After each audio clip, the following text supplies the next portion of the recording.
Chapter 12 The Stakeout. Before we could have a sleepover in the garden, Miss Nicole gave us permission forms to bring home and get signed by our parents. Basically, it said that they won't sue the school if we get struck by lightning in the middle of the night or if we get attacked by wild animals, or monsters. Sleeping outside is fun. We all brought flashlights and sleeping bags to school that night and spread them on the ground around the garden. Miss Nicole, Mrs. Stoker, Miss Banks, and Mr. Tony brought their sleeping bags too. The grown-ups agreed to take turns sleeping so that one of them would be awake and on guard at all times.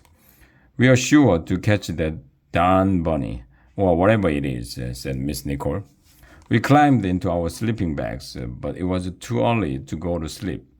I wasn't tired. "We should have a campfire and make s'mores," I suggested. "That would be cool." "We are here to save our veggies, Arlo," Andrea said, "not to eat junk food." What does Andrea know? If we ate the junk food all the time, we wouldn't have to bother growing veggies in the first place. Maybe if animals eat all our veggies, I won't have to eat them. I was going to say something mean to Andrea, but I didn't have the chance because Mrs. Stoker held up her hand and made a peace sign, which means shut up. We all pointed our flashlights at her. "Hey kids," she said, "do you know what tiny trees do in the army?" Oh no, Mrs. Stoker was going to do one of her comedy routines. "What do tiny trees do in the army?" we all asked. "They're in the infantry," she said. "Get it? Infantry. Infantry." We all laughed. "But seriously," said Mrs. Stoker, "I was standing in the garden early yesterday morning wondering where the sun had gone. Then it dawned on me." Some of us laughed. "I'm making a belt out of herbs from my garden," said Mrs. Stoker, "but my friends say it's a waste of time."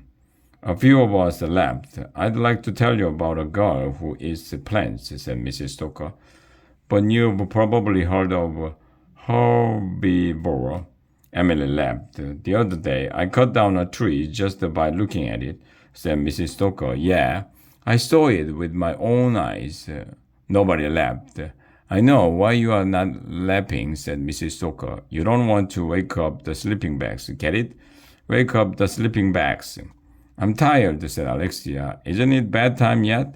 "One more thing before we go to sleep," said Mrs. Stoker. "You should never tell secrets in a garden. Do you know why?" "Why?" we all asked.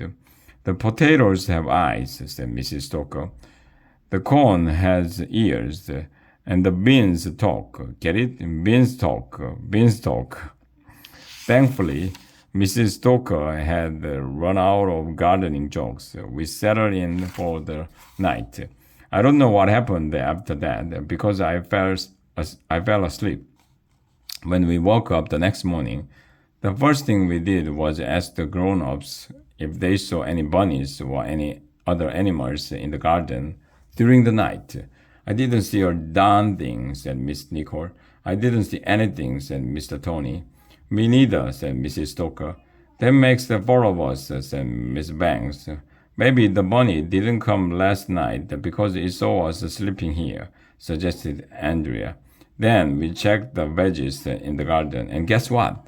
There was a bite taken out of a cucumber. Nobody gasped. It didn't surprise us anymore.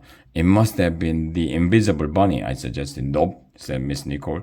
"I reckon whatever it is eating our veggies must be smaller than a bunny." Then she snapped her fingers.